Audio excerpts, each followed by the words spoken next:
Cette conférence va se passer en 2 temps. Un premier temps ici, où je vais vous détailler ma façon de travailler, vous expliquer un petit peu les différentes étapes de la création d'un livre, tel que je le fais. Je me rends compte à chaque fois que je discute avec des personnes qu'on a souvent beaucoup de mal à s'imaginer comment naît un livre, d'où ça vient, comment ça se passe.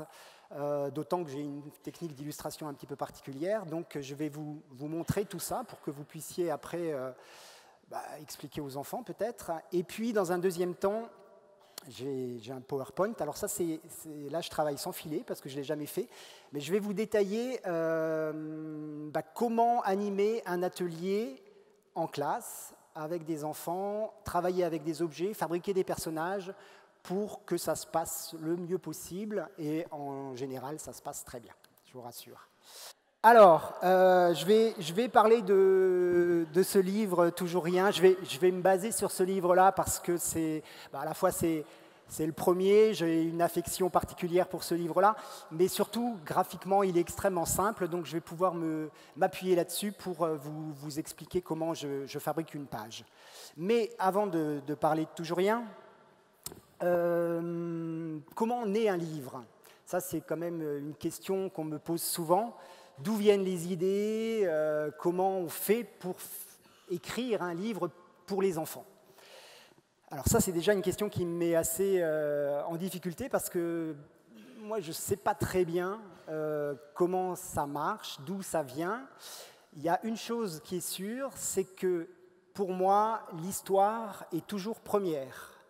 Je ne vais pas commencer à prendre des objets, à fabriquer des personnages. Il y a toujours de l'écriture pour commencer. Et la deuxième chose, c'est que j'écris absolument pas pour les enfants. J'écris à partir de choses qui me touchent, de ce que j'entends autour de moi. Tommy Ungerer disait la colère, hein, c'est vraiment un bon moteur pour écrire. Mais heureusement, il n'y a pas que ça. Des sujets qui peuvent me rendre heureux, qui peuvent me toucher. Voilà, c'est là-dessus que j'écris et j'ai beaucoup de débuts d'histoire. C'est-à-dire que j'écris un petit peu les choses du moment qui me touchent, mais sur ces débuts d'histoire, il y en a quand même très peu qui vont aboutir, qui vont effectivement donner un livre. Moi, je fais un livre par an, donc j'ai beaucoup d'idées, mais pas beaucoup de bonnes idées, malheureusement. Alors j'insiste un petit peu sur ce point-là, sur ce point de départ, parce que j'estime que l'histoire, c'est le cœur du livre. Si l'histoire est inintéressante, j'aurais beau faire toutes les belles images possibles et imaginables par la suite, ça ne rattrapera jamais et ça fera un livre inintéressant, un livre raté, c'est sûr et certain. Par contre, si j'ai une histoire qui tient en haleine, qui a une thématique qui intéresse, qui tient le lecteur, peut-être je ne vais pas faire des illustrations super originales, super abouties, n'empêche que le livre sera intéressant quand même. Ça, j'en suis persuadé. Donc, je passe beaucoup de temps à écrire et c'est l'étape la plus inconfortable parce que c'est rare qu'elle aboutisse. Je vais vous donner un exemple très simple. Ma fille vient de réussir son bac. Voilà. Merci pour elle. Voilà, je suis très fier, mais le jour où elle m'a annoncé qu'elle était prise dans une prépa à Paris, je dois dire que j'étais très content pour elle, mais ça a quand même été un petit pincement au cœur. Et voilà, par exemple, ça c'est vraiment une thématique sur laquelle j'aimerais bien arriver à broder et à trouver une histoire qui soit quelque chose qu'on n'a pas encore forcément vu. Une histoire autour de ce thème-là, du nid qui se vide, du désarroi du père qui voit sa fille partir, etc. Bon, on va pas s'étendre là-dessus, mais c'est vrai que voilà une thématique du moment sur laquelle je commence à écrire. Alors ça c'est la première étape, et quand j'ai une histoire, il y a un moment où les histoires je les emmène avec moi, hein. C'est vraiment, j'ai des tiroirs remplis de débuts d'histoire, et régulièrement je les reprends, je les retravaille. Bah, je vais quand même vous montrer, voilà, j'ai des carnets de croquis, voilà, ça ressemble à ça, hein. Ça peut être des feuilles volantes avec beaucoup de ratures, des petits carnets. Il y a beaucoup de dessins, mais ouais, bon, voilà. Donc beaucoup de recherches. Et à un moment, je ne sais pas pourquoi, mais tout d'un coup, je sens que l'histoire, elle est là. Je la tiens. Parfois, il y a un personnage secondaire qui manquait, il y a une chute que je ne trouvais pas, qui n'était pas chouette. Et à un moment, voilà, c'est là. Alors ça, c'est le plus difficile qui est fait. Et en général, là, je suis vraiment content quand je sens que j'ai une histoire que je vais pouvoir développer. Alors, la deuxième chose, eh bien, ça va être le travail sur le personnage. Donc voilà, j'ai plein de... Vous voyez bien, ça va? Donc j'ai plein de carnets comme ça, dans lesquels je vais faire des petits croquis, des petites recherches. Alors, c'est vraiment pas des choses abouties, il n'y a pas de couleurs. C'est simplement pour voir à quoi vont ressembler les personnages que je vais mettre en scène. Est-ce qu'ils vont être tout longs, tout secs, anguleux? Ils ne vont pas traduire la même chose que s'ils sont plutôt ronds, etc. Est-ce qu'ils ont un gros nez? Alors, en général, ils ont toujours des gros nez, mais ça peut quand même varier. Donc, ça va être cette étape où je vais faire ces recherches. Là, on a déjà quelque chose de plus abouti. On a plusieurs personnages qui rentrent en interaction. Ça, c'est tiré d'un livre qui s'appelle « Nous les hommes », qui traite notamment du football, mais surtout du rapport entre les hommes et les femmes dans les tâches matérielles, et que je vous conseille évidemment. Et puis un livre peut-être que vous connaissez qui s'appelle « C'est pas ma faute », avec une fermière qui va, et voilà, c'est un conte randonnée. Ben, avant d'être une fermière, c'était un fermier. Voilà. J'avais commencé par cette idée-là et fait des recherches dans ce sens-là. Donc vous voyez, ça va évoluer énormément. Et puis, ça c'est mon dernier livre, Loupé, qui est là, sur le téléphone portable. Et voilà, là il y a toute une série d'expressions, de recherches autour de ce personnage-là. Voilà, ça c'est la deuxième étape, la recherche de personnages. La troisième étape, ça va être une étape hyper importante. C'est ce qu'on appelle le chemin de fer. Alors, le chemin de fer, en fait, le chemin de fer, ça va être le moment où je vais découper mon histoire. Ce que vous voyez là, les petits rectangles, ce sont des doubles pages du livre. Alors, je vais essayer de... Alors, j'en fais plein, hein, des chemins de fer, pour voir comment je vais découper mon image. Et puis, c'est un petit peu aussi comme si c'était une recherche cinématographique, c'est-à-dire je vais voir comment je vais montrer les personnages. Est-ce que ce sont des gros plans? Est-ce que ce sont des plans larges? Ça ne traduit pas du tout la même chose. Donc, comment est-ce que je vais faire passer le message que je veux à travers ces images? À ce moment-là, il y a des choses qui sont dites par les images que je n'ai pas besoin de répéter avec les mots. Donc, d'un texte très bavard au départ, eh bien, je vais couper, sabrer, enlever tout ce qui est superflu pour essayer de ne garder que la colonne vertébrale de cette histoire et arriver à quelque chose d'extrêmement simple. Donc, au départ, j'ai toujours beaucoup de mots, beaucoup de descriptions, et j'ai toujours l'impression que ça va faire un grand roman, un truc super ambitieux.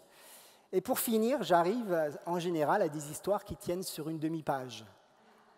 Et c'est à ce moment-là, je pense, que je commence aussi à m'adresser aux enfants, où il y a peut-être une simplification ou quelque chose qui devient plus universel, entre guillemets, mais en tout cas, il n'y a plus vraiment d'âge.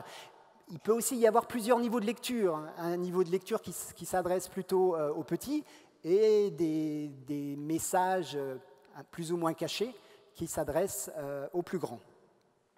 J'ai un exemple, je n'ai pas pris le livre, qui s'appelle comment ? À fond la gomme, qui traite simplement d'un petit garçon qui s'habille le matin et de sa mère qui s'impatiente parce que le petit garçon, il se pose il s'invente plein d'histoires et puis il ne s'habille pas. Bon, ça c'est évidemment une expérience tout à fait vécue, avec le stress de l'école, etc., des maîtresses qui attendent. Mais le petit garçon s'appelle Nicolas et c'est un livre qui est sorti il y a quelques années quand on avait un président qui avait le même prénom. Et si vous regardez bien, il y a quand même des petits messages qui sont envoyés en sous-texte pour les adultes. Voilà. Donc ça, c'est la troisième étape, l'étape du chemin de fer. Alors je crois que j'avais... Oui, voilà, je vais quand même vous montrer... Ça, c'est aussi un chemin de fer, mais c'est un chemin de fer où il y a encore beaucoup de textes. Au départ, je commence à imaginer les images, et puis il y a encore beaucoup de textes. Et au fur et à mesure des chemins de fer, donc cette étape est très importante parce que c'est vraiment cette étape qui va me permettre de trouver le bon équilibre entre ce qui est dit avec des images et ce qui est dit avec des mots. Voilà. On n'est toujours pas dans le travail des objets, des outils, du métal, des objets de récupération.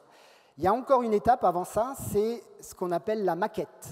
Alors la maquette, eh ben, c'est simplement un faux livre qui est dessiné en noir et blanc, mais sont en place mon personnage, mes décors et le texte découpé.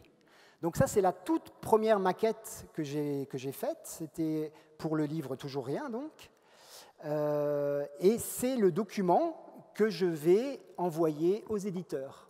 Donc les éditeurs, ils ont l'habitude de travailler avec un document de travail comme ça, hein, de recherche. Ça va être le document sur lequel on va pouvoir discuter. Alors à l'époque, moi je sortais des arts déco et je pensais que pour impressionner l'éditeur, il fallait faire un livre carrément pour lui montrer que c'était un livre. Maintenant, une maquette, c'est comme ça, hein, c'est simplement des feuilles photocopiées, mais toujours pareil. Mes personnages, le décor est en place et le texte est découpé. Et à ce moment-là, eh bien, on va pouvoir discuter avec l'éditeur. Alors, je fais juste une petite digression par rapport à mon éditeur, le premier que j'ai rencontré. Enfin, non, pas du tout. À l'époque, il n'y avait pas d'Internet. Il fallait prendre son book, ses projets, et monter à la capitale, prendre rendez-vous avec les directeurs artistiques et puis montrer et arriver à convaincre.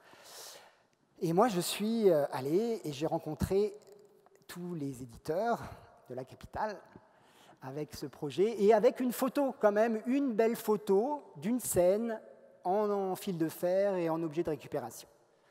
Et à cette époque-là, il n'y avait pas beaucoup de monde qui travaillait en volume et pas beaucoup de monde qui travaillait avec du fil de fer un peu pourri, des boulons tout rouillés, etc. Donc, j'ai fait le tour des éditeurs et tout le monde a été très intéressé, mais personne ne me rappelait. Voilà. Et à cette époque-là, donc c'est en 96-97, il y a une toute petite maison d'édition qui est apparue et qui a un petit peu révolutionné, ou en tout cas qui a changé quand même des choses. C'est le Rouergue, qui était basé à Rodez, en Aveyron. Et moi, en école d'art, on ne parlait que du Rouergue, parce que c'était tout à fait nouveau graphiquement. Il y avait des auteurs qu'on ne connaissait pas, et puis ils se permettaient beaucoup de choses. Et moi, ce qui m'intéressait vraiment, c'est que les thématiques qui étaient abordées étaient à la fois dans le monde de l'adulte et à la fois dans le monde de l'enfant. Et là, je me suis dit, vraiment, j'aimerais, quand je serai reconnu, quand j'aurai sorti une dizaine de livres, j'irai au Rouergue pour leur proposer mon travail.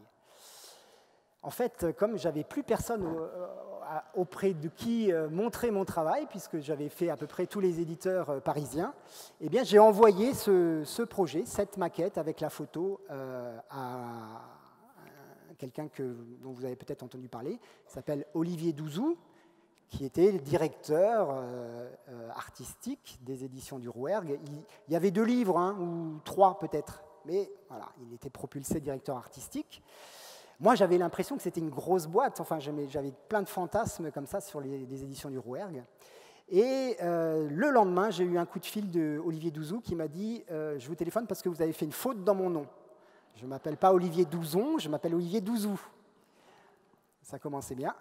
Et quand même, je me suis douté qu'il ne m'appelait pas seulement pour ça. Donc, il m'a dit « Ne montre plus ce projet à personne, je t'envoie un contrat, on va travailler ensemble. » Voilà, et c'est comme ça que la collaboration a commencé. Et c'est vrai que je suis très, très reconnaissant au Rouergue, d'abord de m'avoir fait confiance.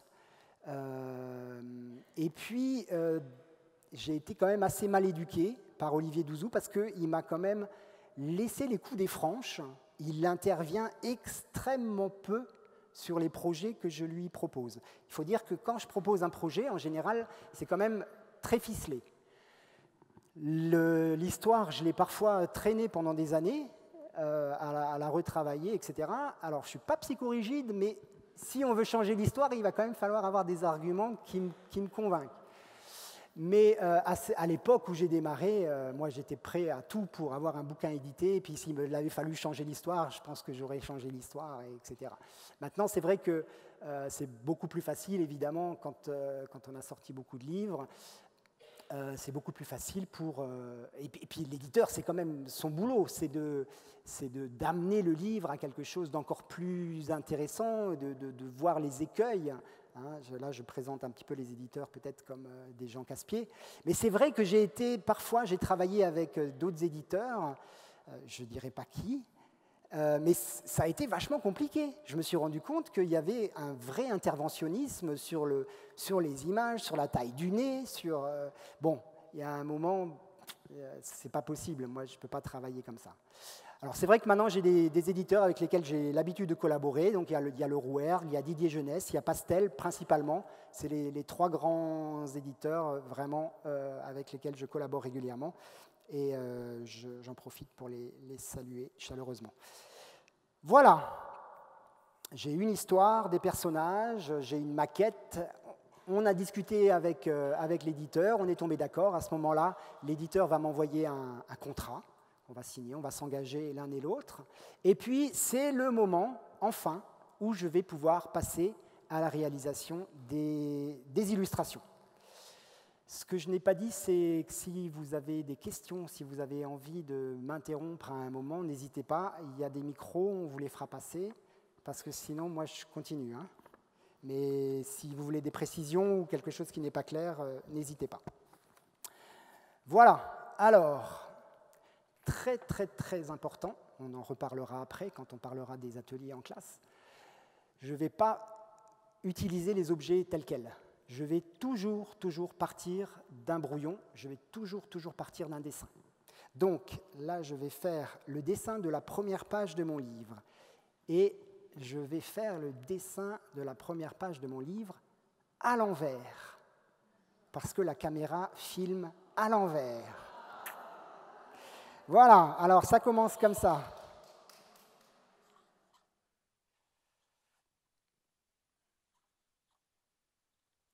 Bon, c'est quand même une image que je commence un petit peu à connaître.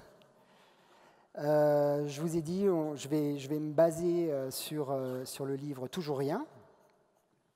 Voilà, le personnage s'appelle Monsieur Louis. On va faire la première page. Quand Monsieur Louis va dans son jardin creuser un trou énorme dans la terre. Et pour ça, Monsieur Louis va se servir non pas d'un râteau, non pas d'une fourche, mais d'une fourche-bêche. Ça, en général, quand je quitte les classes, les enfants connaissent ce mot. J'y tiens. Un jardin, c'est pas très compliqué à faire, un jardin, hop, et voilà. Avec le tas de terre à côté. Pour l'instant, la petite graine est dans la poche de Monsieur Louis. Et qu'est-ce qui... Oui, on va faire une petite bestiole. Moi, j'adore les petits insectes, les petites bestioles. J'ai grandi avec la coccinelle de Gottlieb, et puis j'ai toujours été complètement fasciné par les insectes et par tout ce petit monde qui vit un petit peu sa vie dans les coins des pages. Voilà, alors ça c'est le dessin de la première page de mon livre. Évidemment, quand je fais le dessin d'un nouveau livre, ça va prendre beaucoup plus de temps, puis je vais faire beaucoup plus d'essais. Mais je sais qu'un livre, eh bien, c'est un format qu'on a décidé, c'est un nombre de pages, donc il va falloir que moi, mes pages, elles tiennent là-dedans. D'ailleurs, quand j'avais fait ma maquette, que je l'avais soumise à Olivier Douzou, c'était un format en hauteur, et il se trouve qu'eux n'avaient qu'une collection, c'était des livres qui faisaient 17 cm sur 17 cm, donc carrés. Donc, heureusement que je n'avais pas déjà fait toutes les images, que j'étais bien parti sur un document de travail comme ça, où on peut vraiment discuter et puis tout changer. Pour cette raison très simple, hein, de format. Voilà, alors ça c'est le dessin de la première page de mon livre, et maintenant je vais pouvoir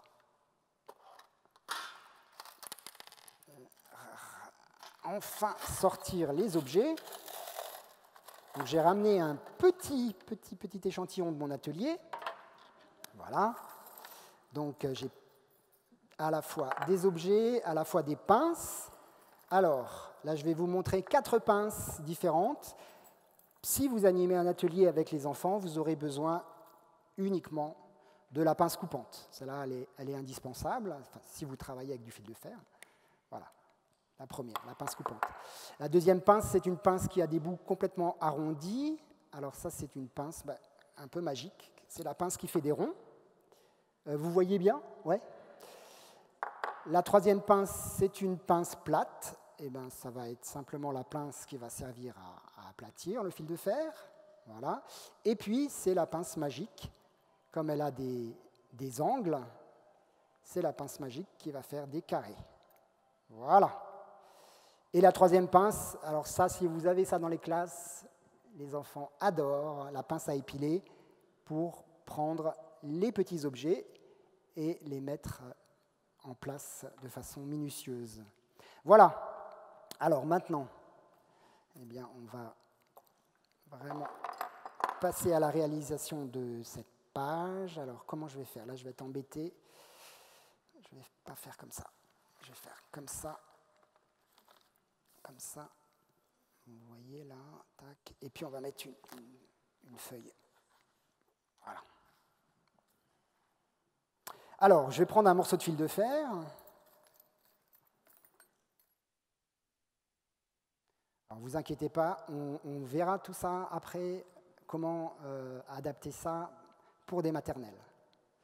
Là, je vous montre vraiment moi comment je travaille, mais ça sera exactement comme ça, mais avec des petits trucs. Et tout simplement, eh bien, je vais poser le fil de fer sur le dessin, je vais faire la tête de mon personnage, je vais poser le fil de fer sur mon dessin, et hop, hop, hop, et j'ai le nez de mon personnage. Alors, je vais faire toute la tête d'un coup, hop, hop, voilà. L'oreille, c'est un petit rond. Je vais prendre ma pince à faire des ronds. Hop. Et voilà. On a le nez et l'oreille. Et j'ai plus qu'à fermer. Et comme par miracle, juste la bonne taille. Voilà. On va le poser là, comme ça on verra bien. Alors, évidemment, moi j'ai un atelier rempli d'objets, avec des caisses de boulons, de boutons, de petits bouts de bois, de morceaux de ficelle, de vieilles roues crantées, des choses. Voilà, évidemment, mais j'en reparlerai. Si vous voulez travailler avec les enfants, il faut commencer par avoir des objets. Deux boulons qui vont servir à faire les yeux. On va essayer de trouver un petit morceau de fer tordu qui va nous faire la bouche. Un petit morceau de fer tordu qui va faire le bas du chapeau. Et puis, alors évidemment, là, ça va très vite. Je trouve tous les objets qu'il me faut tout de suite. Évidemment, quand je travaille sur certaines illustrations, et là, ça ne marche pas comme je veux. Quand il y a des expressions qui sont un petit peu subtiles, parfois, c'est hyper compliqué. Ça marche très bien en dessin, et quand j'essaye de le refaire avec des objets, ça ne marche pas du tout. Alors, parfois, c'est parce qu'il y a un objet que je trouve très beau et que je veux absolument placer, je veux absolument le mettre dans l'image. Mais voilà, il faut souvent... c'est pas parce qu'un objet est beau que ça va fonctionner. Donc... là, en l'occurrence, on va prendre une vieille pince à rideau, un morceau de pince à rideau, qui va faire un chouette chapeau, un petit morceau de tissu, découpé simplement pour faire le t-shirt à rayures. Et puis, j'ai préparé à l'avance des morceaux de fer tordus pour que ce ne soit pas trop long, mais c'est simplement du fil de fer que j'ai tordu dans un sens, dans l'autre sens, dans un sens, etc., pour faire les mains. Hop. Alors, on va lui en mettre un derrière, une devant. Et puis, les pieds, c'est pareil. Simplement, j'ai utilisé du fil de fer électrique pour mettre un petit peu de couleur. Voilà, Monsieur Louis a mis ses petites chaussures vertes pour aller au jardin. Là, il est un peu bizarre. Bon, si c'était d'aplomb, vous verriez mieux, mais je pense que c'est quand même assez parlant. Une vieille mine de stylo vide, voilà, qui va nous servir à faire le manche de l'outil.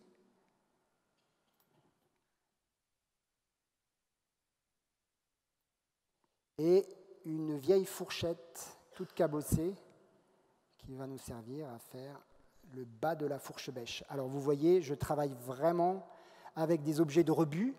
Et c'est vrai que ça, c'est quelque chose qui me touche beaucoup, le regard que je porte sur ces petits objets qui ne servent plus à rien.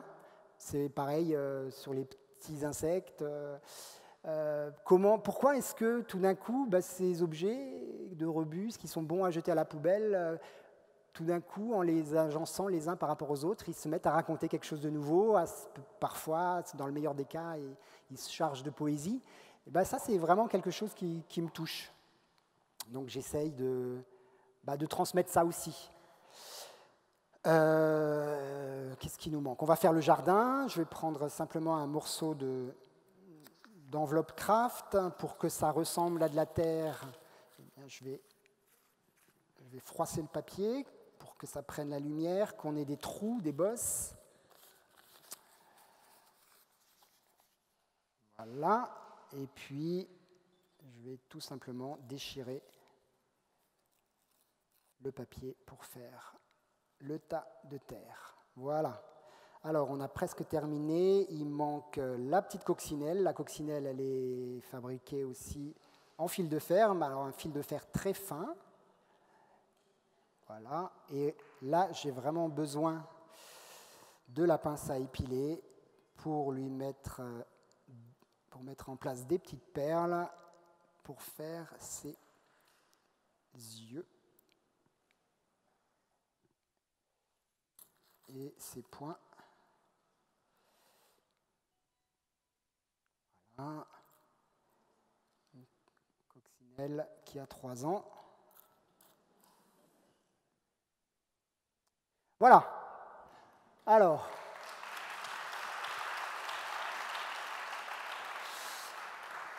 la première page de mon livre. Alors, si je veux faire la deuxième page de mon livre, j'ai quand même vachement réfléchi. Si j'avais collé Monsieur Louis, ça aurait été quand même assez compliqué, parce qu'il aurait fallu que je retrouve exactement le même œil, la même pince, la même fourchette, etc. Évidemment, rien n'est collé, donc je vais pouvoir réutiliser le personnage sur la deuxième page. Sur la deuxième page, Monsieur Louis n'a plus besoin de sa fourche bêche. Voilà, on va lui enlever, et hop, il va sortir la grosse graine de sa poche, et hop, il va la mettre au fond du trou. Et voilà, la deuxième page. Et Monsieur Louis va reboucher le trou sur la troisième page, et puis il va sauter dessus pour tasser la terre. Ben voilà, Monsieur Louis, on va faire sauter sa tête, son corps, et un grand écart en l'air. et un petit ressort pour faire un zigouigui. Et voilà, Monsieur Louis qui saute. Donc vous voyez, là, en fait, on est déjà presque dans une logique de film d'animation. Pour faire un film d'animation, c'est exactement la même chose, simplement, entre guillemets, il va falloir faire toutes les étapes intermédiaires pour que le bras se lève, etc. Donc, moi, je vais préparer toutes les pages du livre. Alors, je vais vous montrer une photo. Évidemment, un livre comme Monsieur Louis, enfin comme Toujours Rien, où on a deux personnages principaux, un décor qui ne change pas, c'est assez facile. Là, par exemple, c'est le livre Heureux. Je crois qu'il est là, quelque part. Il est là, bah ouais. Heureux, c'est un livre où il y a une 50aine de personnages, avec des décors qui changent. Voilà, on a des défilés comme ça, de plein de personnages différents. Donc là, vous voyez, je ne sais pas si vous voyez bien, mais là, ce sont toutes les pages du livre qui sont posées avec les personnages, qui sont prêtes. C'est sur le sol de mon atelier. Et c'est le moment où le photographe va venir. Donc quand le photographe va venir, eh bien, moi, je vais reconstituer toutes les scènes, les unes après les autres, et lui va les prendre en photo. Alors, sur cette image, on voit le photographe qui s'appelle Jean-Louis S. C'est le photographe avec lequel je travaille depuis le début. C'est le photographe qui m'a fait confiance quand j'étais encore un tout petit étudiant qui sortait de l'école. J'avais besoin d'une bonne photo à montrer aux éditeurs et je lui ai demandé s'il pouvait me faire une photo de très bonne qualité sans que ce soit trop cher, en lui promettant que ce serait lui qui ferait toutes les photos qui suivraient si il y a un livre il y a un jour. Mais bon, je ne sais pas s'il m'a cru, mais en tout cas, il m'a fait confiance. Enfin, en tout cas, il a fait la photo. Et c'est quelqu'un avec qui je travaille depuis plus de 20 ans, qui a fait à peu près tous mes livres, toutes mes affiches, etc. On voit là 2 lampes parapluies. Donc son travail, c'est vraiment de mettre en lumière les scènes que j'ai construites.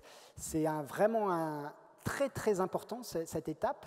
Moi, j'ai essayé de faire les photos moi-même au début, en me disant que j'étais plus malin que les autres et que je n'avais pas besoin d'un photographe. Eh bien, en fait, je me suis rendu compte que je sabotais tout le travail que j'avais fait, parce que si on n'a pas assez de lumière, on n'a pas cette impression de volume. D'ailleurs, les enfants en maternelle, quand je leur dis « Mais comment j'ai fait pour mettre Monsieur Louis dans le livre? Comment j'ai fait pour mettre le fil de fer, la fourchette dans le livre ?» Ils mettent à taper dessus avec un marteau, tu l'as collé. Voilà, ils ont vraiment cette sensation de relief. Et bien ça, c'est l'ombre de l'objet qui va donner cette sensation de relief. Donc il faut suffisamment de lumière. Et en même temps, si on en a trop, eh bien, là, je ne sais pas si ça va être parlant, mais avec du fil de fer, on a une ombre portée. Et si la lumière est trop forte, on va avoir 2 traits, ça va rendre l'image très très difficilement lisible, voire même illisible. On ne va rien comprendre. Donc voilà, son travail au photographe, ça va être d'avoir un bon dosage. En plus, des fois, je lui demande d'ajouter un peu de drame, que les ombres soient plus marquées parce qu'il se passe quelque chose d'important. Parfois, on a des scènes qui sont très complexes, alors on rajoute des tubes pour déboucher certains endroits qui sont trop dans l'ombre. Donc c'est vraiment un travail de longue haleine. En général, on passe la journée pour faire toutes les photos. Alors maintenant, évidemment, depuis, je dirais, 5-6 ans à peu près, on travaille en numérique.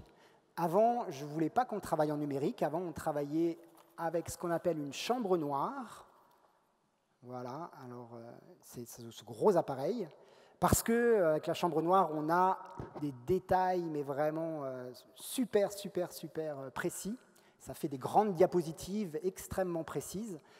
Le seul problème, c'est qu'avec ces grandes diapositives, il faut les développer et on ne les a pas tout de suite. Ça veut dire que s'il y a un problème, on s'en rend compte que le lendemain. Et il m'est arrivé une grosse déconvenue, mais je ne vais pas vous en parler parce que ça va nous emmener trop loin. Et puis, je voudrais quand même qu'on garde du temps pour la suite, parce que c'est quand même le plus important. 44, ouais. Il faut que j'accélère un petit peu. Donc, le photographe prend en photo toutes les pages du livre et mon travail, à ce moment-là, est terminé. J'envoie les fichiers à l'imprimeur, à l'éditeur, qui va mettre en place les textes. Mais en général, moi, j'ai déjà réfléchi au texte. Vous avez vu sur Toujours Rien, il y a une réflexion, enfin, il y a un travail sur la grosseur des mots, l'orientation des mots, pour que le fond et la forme se rejoignent.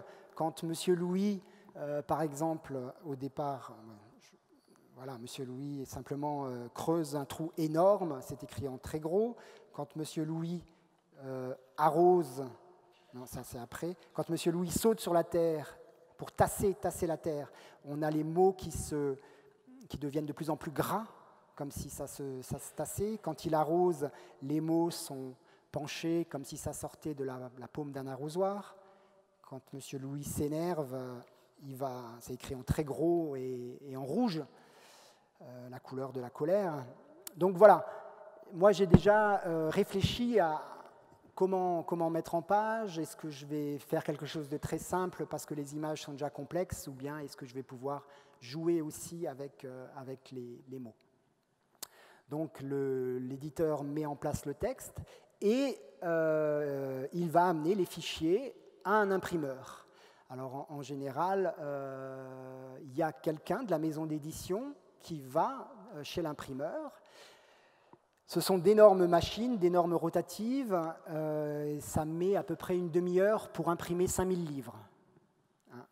C'est-à-dire imprimer, pas façonner, mais pour sortir. Ça veut dire qu'une fois que les rotatives sont en route, on ne les arrête plus. Ça veut dire que l'imprimeur va sortir des feuilles. C'est le dernier moment où on peut encore modifier certaines choses. Alors il y a 4 couleurs, le jaune, le magenta, le cyan et le noir. Et avec ces 4 couleurs, la quadrichromie, on peut faire toute la gamme chromatique. Donc c'est le moment où la personne des éditions va pouvoir dire, là, dans cette zone, il faudrait augmenter le jaune, baisser le noir, il y a trop de contraste. À un moment, c'est OK, il signe, et c'est parti, l'impression des livres. Ensuite, évidemment, l'imprimeur va façonner, découper, coller sur du carton pour faire la couverture, etc.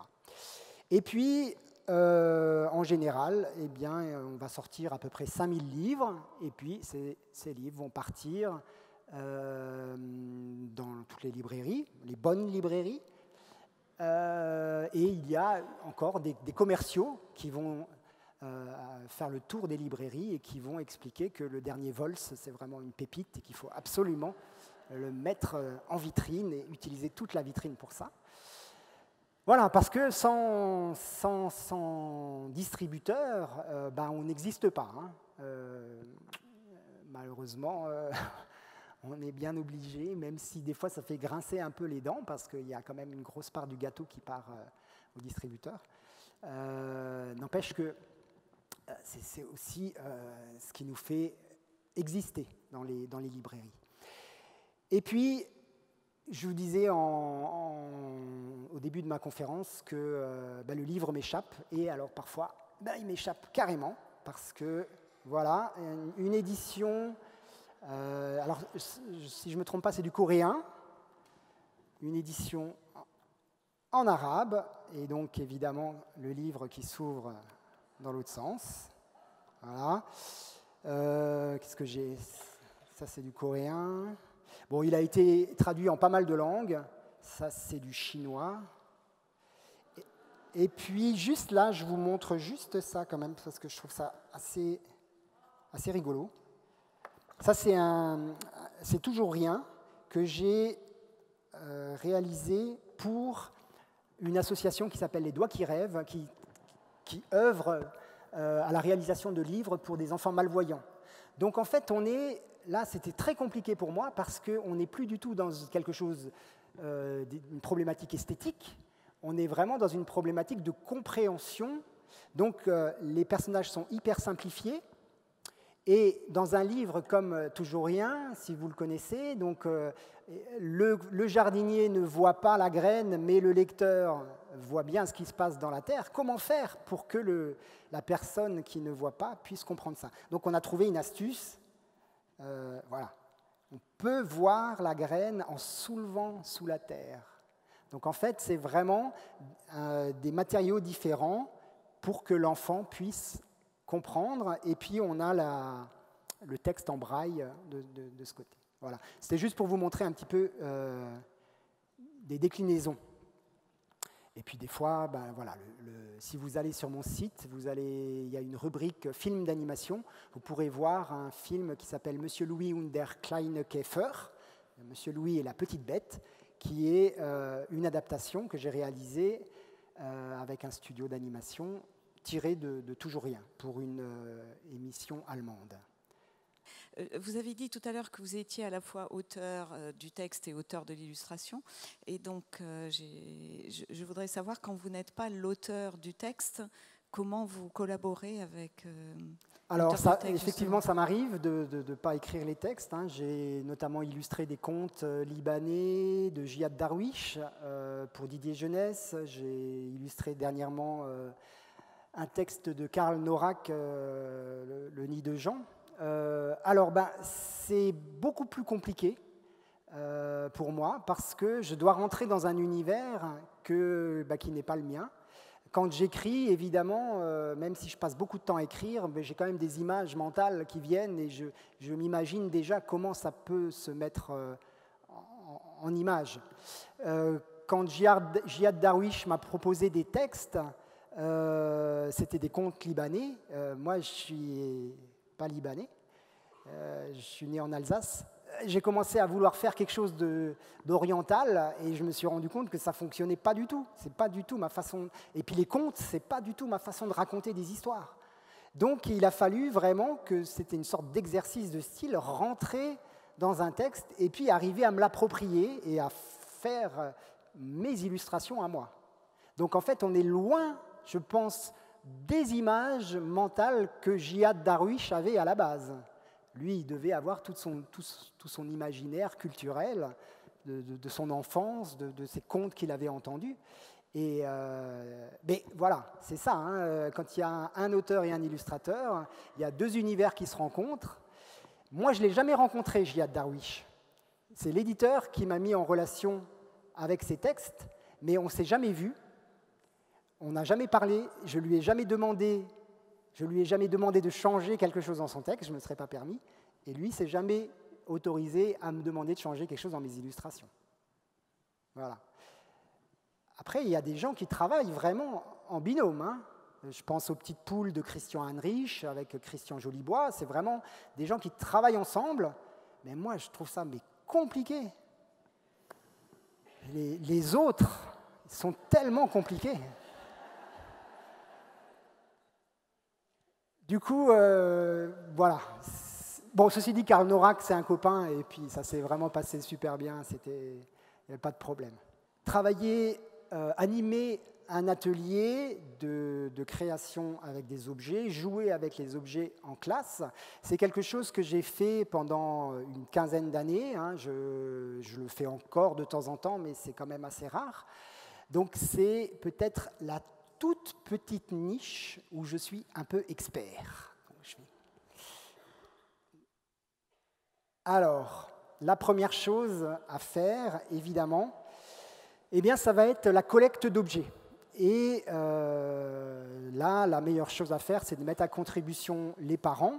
Donc là, il y a vraiment une liste un peu à la Prévert d'objets. Évidemment, il n'y a pas besoin d'avoir tout ça. C'est juste pour donner une idée. Vous allez rapidement être submergés. Les parents sont ravis de se débarrasser de tout ce qui les encombre. Alors c'est bien de mettre un peu des limites, c'est-à-dire que quand même des petits objets, hein, des fois on se retrouve avec des pots d'échappement de voitures, bon, des petits objets qui ne soient pas dangereux, des choses comme ça. Donc ça peut être, moi je travaille principalement avec des objets de récupération qui ont une gamme de couleurs qui se répond, mais ça peut être des objets naturels, des graines, des plumes, enfin bon, on peut imaginer, et puis il y a souvent dans les classes des bouchons, des capsules de Nespresso, des trucs, on peut travailler avec tout ce qu'on veut. Voilà. Et premier travail qui est vachement intéressant avec les petits, c'est de faire un classement, que ce soit un classement par matière, un classement par forme. Ça, c'est déjà... Alors, les enfants de maternelle, moi, je trouve que c'est un régal parce qu'ils sont tellement heureux de mettre les mains dedans et de regarder, de s'émerveiller. On est tellement loin des tablettes graphiques, des écrans, et tellement dans le tactile. Là, c'est un vrai bonheur. Bon, les plus grands aussi, évidemment. Mais je trouve les petits de maternelle, c'est déjà... On pourrait s'arrêter là, ça serait déjà super. Voilà. Alors, pour démarrer, je demande à ce que chaque enfant ait une feuille blanche de type A3 et un crayon ou un feutre. Et là, c'est moi qui fais la démo, mais je leur demande de dessiner un personnage, de prendre quelques minutes, quelques instants, pour imaginer quel personnage ils ont envie de faire. Ça peut être un homme, ça peut être une femme, un enfant, ça peut être un animal. La seule contrainte que je demande, c'est de dessiner en grand. C'est pour ça que je fais une présentation, c'est-à-dire utiliser toute la feuille.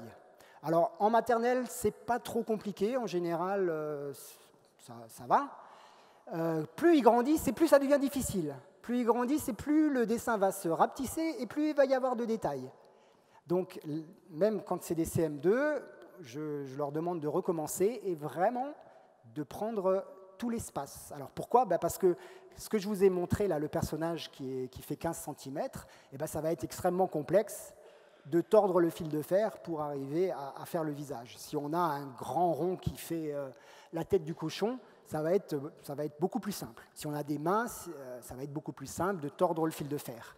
L'idée, c'est quand même de ne pas utiliser de pince, c'est vraiment que les enfants puissent utiliser leurs doigts pour tordre le fil de fer.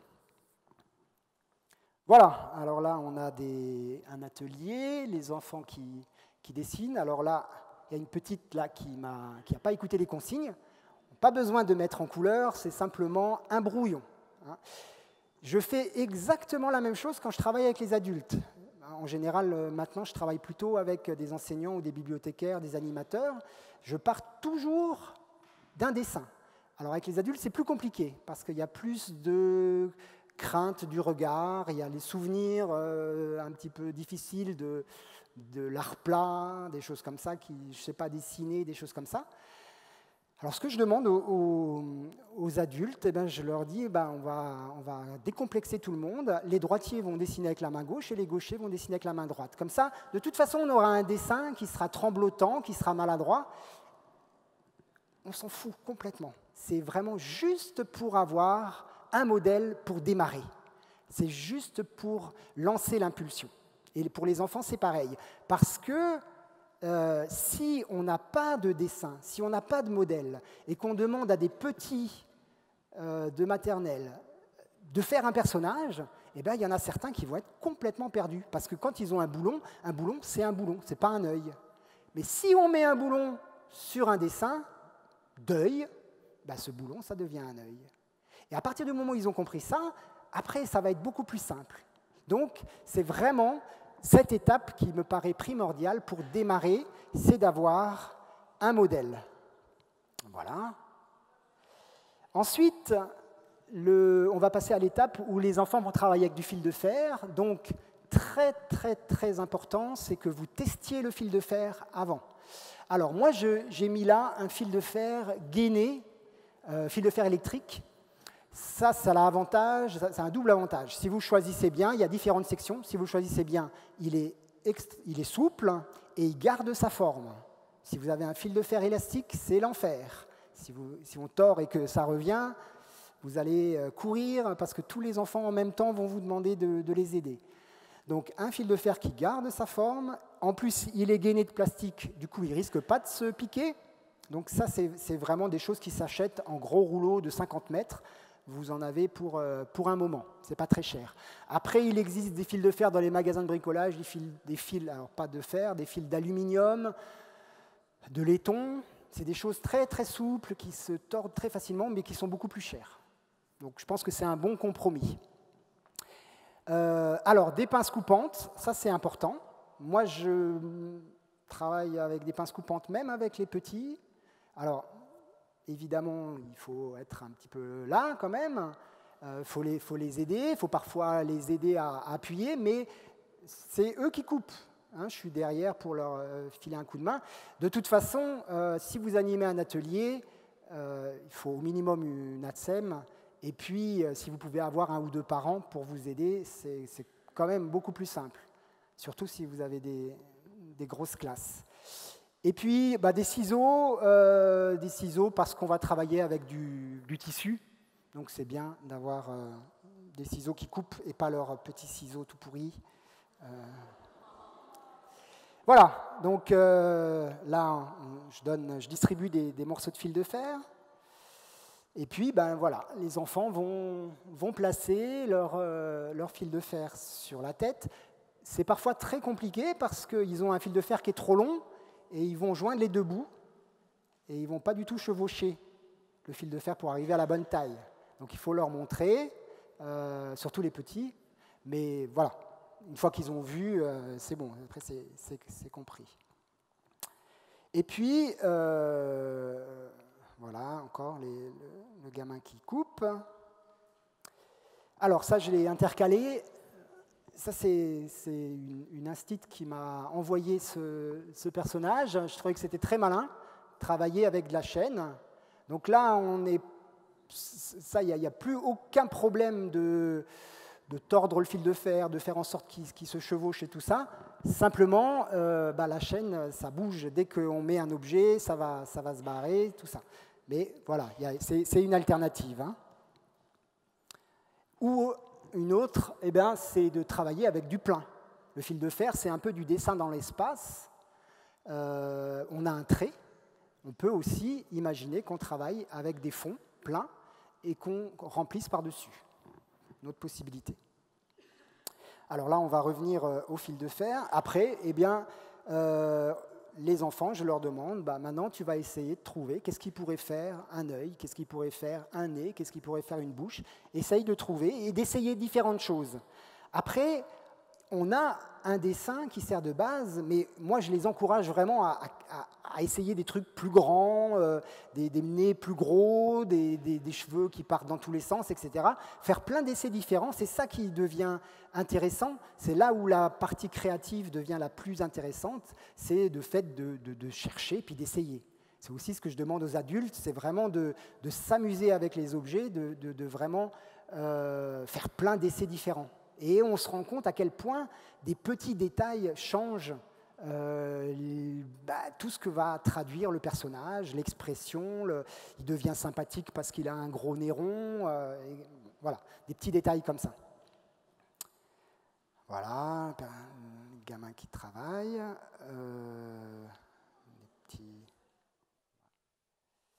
Donc vous voyez, là, on commence à s'éloigner du dessin. Et puis, voilà, là, vous pouvez aller prendre un café, ça marche tout seul.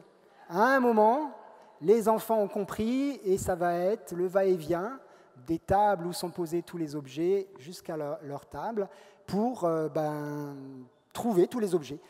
Je ne crois pas avoir jamais eu d'enfants qui soient restés en rade. Alors des fois, il faut leur donner un petit coup de main, certains un peu plus que d'autres, mais ils sont très vite dans une réussite, ils sont très vite dans quelque chose qui fonctionne, qui marche. Et ce n'est pas fini, parce que pour l'instant, on a toujours le dessin. Donc bon, là, on a encore les enfants qui vont chercher. Alors le beau classement de départ, en général, ça devient un grand chantier où tout est mélangé, mais c'est bon signe. L'étape suivante, ça va être de mettre le personnage sur des feuilles de couleur. Voilà, on voit la petite fille là qui transpose son dessin avec son personnage avec le dessin derrière sur une feuille de couleur pour qu'on n'ait plus justement le brouillon qui vient perturber la lecture de l'image. Voilà, là encore, l'enfant qui déplace son personnage. Voilà, très très minutieuse. Alors, ça je l'ai mis parce que je trouvais que ça arrive souvent, c'est assez intéressant. Sur le personnage de gauche, je disais à l'enfant, avant de mettre sur une belle feuille, est-ce que tu n'as pas oublié quelque chose? Regardez, bah non. T'es sûr? Manque pas. Il a des bras, ton personnage? Bah oui. Je dis, ok. Alors on va le mettre sur une feuille et puis on va regarder. Et c'est aussi le moment où on se rend compte de ce qui manque. Parce que là, en l'occurrence, il avait des bras, ils étaient dessinés, mais voilà, on s'en fout, ils sont là. Donc, à partir du moment où il l'a mis sur une feuille de couleur, où on n'avait plus le dessin, il s'est rendu compte qu'il lui manquait des bras, et puis il est allé les chercher. Voilà, alors quelques personnages. Hein. Ça, ce n'est pas des maternelles, c'est plutôt des cycles 2 ou 3 qui ont fait ça, mais je l'ai mis simplement, quand on met sur une feuille de couleur, ben parfois le personnage est complètement éteint, parce qu'on a des couleurs qui sont ton sur ton. Alors, ça peut être ce qu'on cherche, mais moi je le fais aussi dans mes livres parfois, pour que le visage ressorte, pour que le personnage ressorte, comme sur Toujours rien, hein, eh bien, on va simplement découper un petit morceau de tissu, de papier blanc, et puis on va le glisser en dessous. Et voilà, on a le visage là, du personnage qui ressort. Là également. Hein, c'est chouette, hein? Alors voilà, ça marche facilement. Les enfants ont rapidement quelque chose qui est intéressant. Et je trouve, moi, que c'est beaucoup plus intéressant ce qui sort chez les maternelles que chez les plus grands. Comme je vous disais avant, chez les plus grands, il y a un souci de réalisme, il y a un souci du détail qui s'accommode assez mal avec le travail des objets. Je vais y revenir après, je vais vous montrer des exemples. Voilà, encore un bel éléphant. Alors, une fois qu'on a fait ce travail du personnage, si on a encore un peu de temps, je propose qu'on change, qu'on travaille sur les expressions. Donc, on prend une photo, et puis, je vais lui demander de changer de bouche, d'essayer de voir comment est-ce qu'on peut faire pour que le personnage soit triste. Bon, là, c'est assez simple. Comment faire pour que le personnage soit étonné? Là, il est plutôt joyeux. Alors là, c'est intéressant aussi, la façon dont cette personne a travaillé. C'est simplement un tuyau avec une pince à linge. Voilà. Pas de fil de fer, mais voilà, système D des enseignants de maternelle. Un personnage plutôt agressif, surpris. Là, on rentre dans des expressions un peu plus complexes. Et là, dans les pathologies graves. Alors, je vous assure que l'enfant qui a fait ce personnage, pour lui, c'était très clair. Hein? Il voyait exactement, il le voyait, son personnage. Alors, avec des maternelles, c'est peut-être compliqué, cette notion-là, mais avec les grands, je les rends attentifs. Attention, quand tu fais une image, il y a quelqu'un qui l'a fait et il y a quelqu'un qui la regarde. Si celui qui la regarde ne la comprend pas, il y a un problème. Si moi je fais un livre où on ne comprend pas l'image, le livre il est foutu, il ne marche pas. Alors, si c'est simplement faire son personnage, ce n'est pas un problème. Mais si c'est un travail plus complexe, si par exemple faire un livre, illustrer une histoire que vous faites en classe, eh ben, il faut tenir compte de ça. Et c'est le problème avec les grands. Voilà, ce que je vous disais avant, c'est que par souci du détail, on va rajouter des objets, on va rajouter des objets, on va rajouter des objets, et tout d'un coup, le boulon qui formait un œil, c'est plus un œil, c'est un boulon. Ça redevient un boulon parce qu'on n'arrive plus à se rattacher à quelque chose, au visage, on est perdu, et puis du coup, on voit un amas d'objets. Alors, quelques réalisations d'enseignants. Alors ça, c'est un travail que j'ai trouvé très intéressant, c'est la suite ou une déclinaison du livre de l'album C'est pas ma faute. Donc en fait, l'enseignant est parti de la fermière qui engueule un animal, et les enfants ont imaginé et illustré d'autres animaux que ceux qu'il y a dans le livre. Ça se passe dans une ferme, alors il y a une vache, un âne, etc. Et voilà, et puis en plus avec un travail sur le texte, et chaque animal dans le livre, comme il se fait engueuler, il a aussi un nom d'oiseau, maudit cabot, etc. Donc ça, c'est aussi un travail que les enfants adorent, voilà, c'est d'imaginer comment on pourrait appeler cet animal stupide. Une autre déclinaison de C'est pas ma faute, voilà. Là, ils ont carrément fait toute l'illustration. Je ne sais pas ce qu'a fumé la fermière, mais elle m'a l'air bien guillerette. Voilà. L'abécédaire, donc ça c'est un travail que je trouve aussi très intéressant. Il y a un bel abécédaire qui a été fait par des enseignants de Cattenom. J'ai monté une expo l'année dernière et qui se trouve dans les escaliers en bas, quand on descend et qu'on va vers les éditeurs, vous pourrez voir, c'est un travail très intéressant. Là également, un abécédaire, bon ça c'est des plus grands, un abécédaire sur le thème de la protection de l'environnement. Bon, je passe assez rapidement. Un calendrier, déclinaison sur les moyens de transport. Un autre calendrier avec un travail sur les textes des différents mois. Alors évidemment des albums, complètement, parfois des vrais albums imprimés. Bon, ça c'est tout un travail. Voilà. Bon, ça c'est des enfants plus grands. Alors là, c'est un jeu de cette famille. Je trouve ça aussi très très intéressant. J'en ai mis quelques-uns. Ce que je trouve super intéressant, c'est ce personnage-là qui est fabriqué avec une fermeture éclair. C'est très malin. La petite gamine qui fait du saxo avec une vis tordue. Voilà, il y a plein de trouvailles.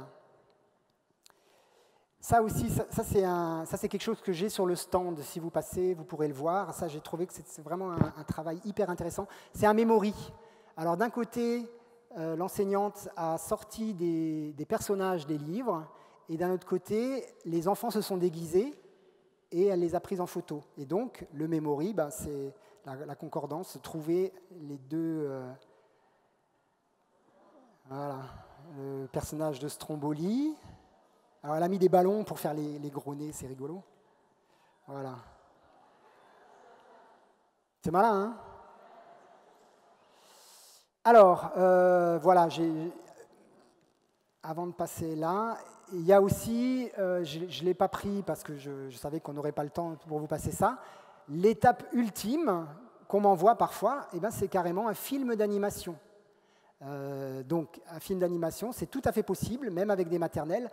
Simplement, il faut pouvoir travailler en petits groupes, il faut avoir un endroit réservé à ça pour que la caméra ne bouge pas, etc. Mais rien que le fait de prendre des photos et que l'enfant, avec des petits objets, écrive son prénom, rien que ça, après on le fait défiler et on voit le prénom qui apparaît. Rien que ce travail-là, c'est déjà super intéressant.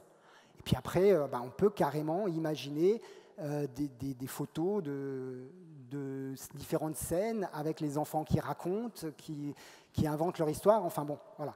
Ça, si vous allez sur le net, vous pourrez trouver plein d'exemples de choses qui ont été faites et des choses vraiment belles. Alors là, je fais un petit peu de pub pour les éditions Accès. Vous trouverez dans cet album un petit peu ce que je vous ai montré sur les différentes étapes de la création d'un livre. Voilà. Il y a le brouillon, il y a des choses comme ça. Il y a moi avec des cheveux.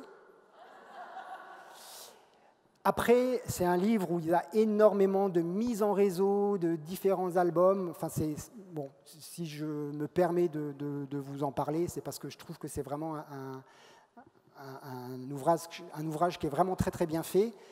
Et voilà, où vous pourrez retrouver des choses dont je vous ai parlé aujourd'hui. On a le photographe en train de travailler. Et voilà, j'ai terminé. Je vais juste, après, vous présenter mon assistante, parce qu'il y a beaucoup de monde qui m'a demandé si je pouvais intervenir en classe. Alors moi, je fais plus d'intervention, j'ai trop de travail, j'ai des enfants en garde alternée, c'est toujours un exercice de haute voltige de partir. Donc, en fait, je suis intervenu en classe avec Sarah Bourdarias, qui est quelqu'un que j'estime beaucoup, qui est une plasticienne. Donc, elle est tout à fait formée, elle a les documents qu'il faut. Là, elle est en train de présenter exactement ce que je vous ai montré pour intervenir en classe et pour animer un atelier avec les enfants, comme je vous en ai parlé. Voilà. Moi, je n'interviens que lorsque j'installe une grosse expo. J'ai 2 expos qui tournent. En général, c'est dans des médiathèques. Je me déplace pour installer l'expo. C'est 2-3 jours de montage. Et après, en général, je fais des animations, mais plutôt pour les adultes. Très exceptionnellement, j'interviens dans les classes, mais voilà, c'est plutôt Sarah qui fait ça. Elle est très compétente, elle est très gentille, ce qui n'est pas forcément mon cas. Voilà, je vous remercie chaleureusement.